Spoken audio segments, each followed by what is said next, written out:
guys, it's Stacy with Chapter Chicks, and today I'm getting to my review of A Wind in the Door by Madeleine L'engle. So this is the second book in the series. The first one is A Wrinkle in Time, and me and Jessica decided that whether it was intentional or unintentional, we were kind of spoiling the first book when we were doing the second book review. So if you guys got spoiled on that, we apologize, and we will not be doing that anymore. So when we're doing later books in the series, we would not be recapping what happened in the other ones. So just in case you're one of those people who like to watch the reviews just because and you don't want to get spoiled on the first one, even if you haven't read it. So this one, like I said, is the second one in the series, and I'm liking this book a lot better than I did the first one. The first one had two events in it that kind of like really creeped me out and really turned me off, and I just thought was like a little too weird for my taste. So that's why I really didn't like it, and I gave it a 9, meaning that it's just one of those books that you have to read and figure out for yourself if you like, because you either love it or you hate it, or it was too sci-fi for me. But this one was a lot better. It didn't have any weird events that happened into it. It's a very fairy tale world that this woman has created. It kind of reminds me a lot of the Chronicles of Narnia, even though I haven't read the whole Chronicles of Narnia series, but it's kind of like that same world. Like, it's so fantasized and so out there that there's nothing else like it. So the uniqueness of this book is beautiful. You know, she creates things that you don't read in anything else. But for me, the characters, I just really can't get into them for some reason. I really like Charles Wallace.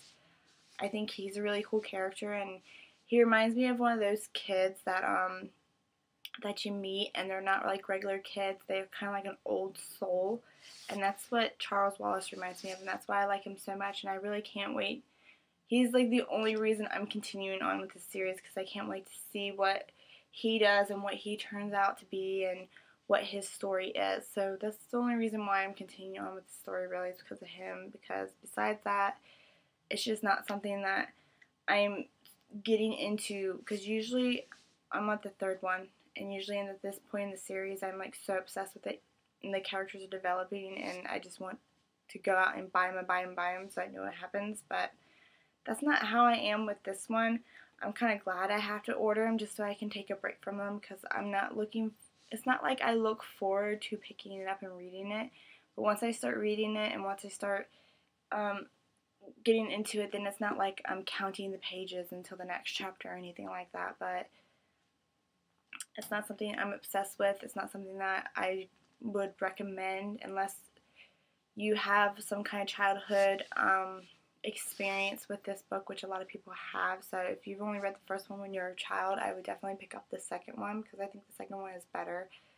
But if you've never heard of this series and you've never seen the movie or had any childhood experiences with it, I would not read the series, because it's hard to get into, especially if you're older. It's hard to get into because it's so out there, and the characters are just not amazing for me, except for Charles Wallace. I really like him, and yeah, so it gets a 7, which basically means it's a decent read. You know, you can read it. I would get it from the library if you're so curious and you still want to just try them out. I would definitely get them from the library before you buy them. So that's all I really have to say on this book. I mean, like I said, I did like it better. Charles Wallace is not in this one as much. I don't really think that's too much of a spoiler. So this was my review on A Wind in the Door. Next, I will be doing Chosen by PC and Kristen Cass. I can't wait to get to that one because I have so much to say on that one.